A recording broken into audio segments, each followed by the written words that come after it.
The situation in Ethiopia's Tigray region, where war has been underway for 2 years, is causing increasing concern.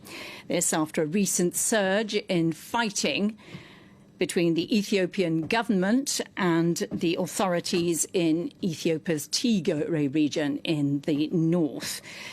It's triggered fears for civilians caught in the crossfire. The first formal peace talks between the warring sides opened today in South Africa. And I'm joined now on the line by Roland Marchal, who is a researcher with Sciences Po Institute here in France, a research institute, a prestigious research institute. He's a specialist in the Horn of Africa region. I wondered, could you tell us more about what's behind the war in this part of the world and its humanitarian impact? What's the situation, first of all, currently on the ground?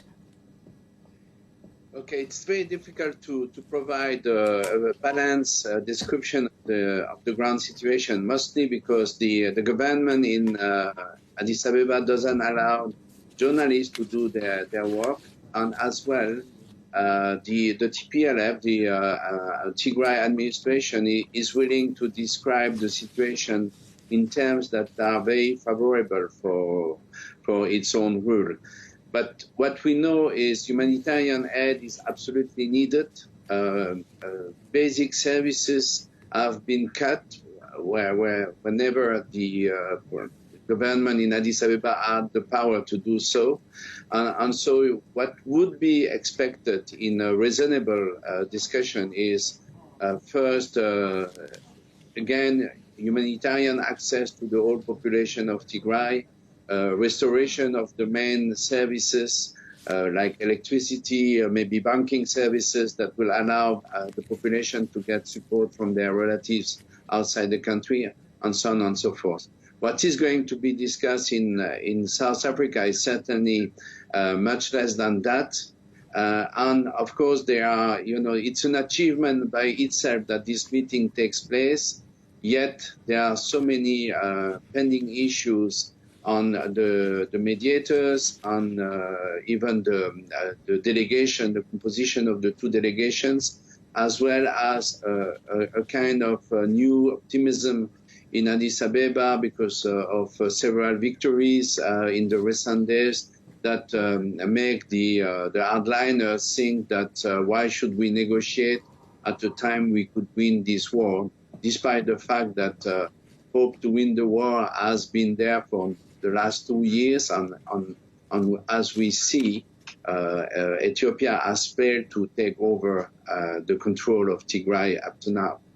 So you don't sound hopeful that there will be much more than a small amount of progress at these talks.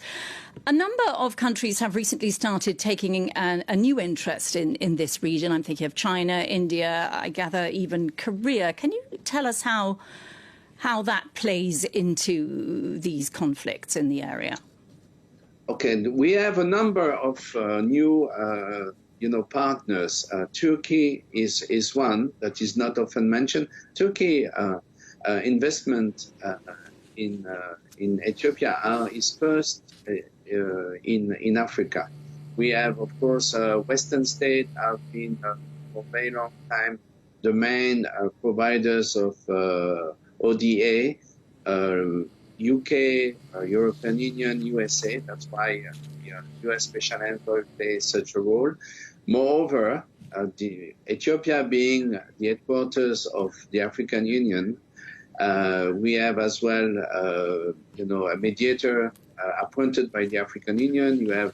We have as well the former president of Kenya Uhuru Kenyatta attending the talks. And behind we have EU Special Envoy, we have a number of other stakeholders who may not be on the first line, but certainly pushing. The question is, what is the role of Eritrea? To what extent, Abiy Ahmed is committed to find a political settlement? To what extent the Tigrayans, have an option within the current Ethiopia? So these are extremely difficult questions for all Ethiopians, Tigrayans, or Addis Ababa.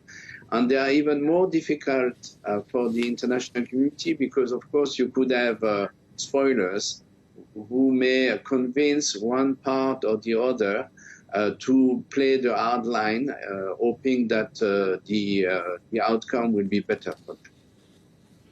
It's very difficult, of course, to get access to this region. There are very few reports from journalists. What do we know about the humanitarian situation? How close are they to famine? There's also reports of sexual violence. Yeah, we have a number of journalists, courageous journalists, and actually gifted journalists. Were lucky enough to move through the censorship and go much beyond what they were authorized to do. And so we know that the humanitarian situation in Tigray is highly problematic. It's as well problematic in other Ethiopian regions, but certainly in Tigray is a disaster. And they need much more than what is today allowed. We know as well that the behavior of armed forces is highly problematic. There have been mass killings. Eritrean forces are pinpointed very often, but we should have access to independent investigations. And this is not clearly taking place up to today, despite a few reports. And third, we need to look at long-term solution, and this is why the discussion in South Africa is very good as the way they are. Well, we'll have to leave it there. Thank you so much, Roland Marchal of Sciences Po here in France. Thank you for your time. Thank you.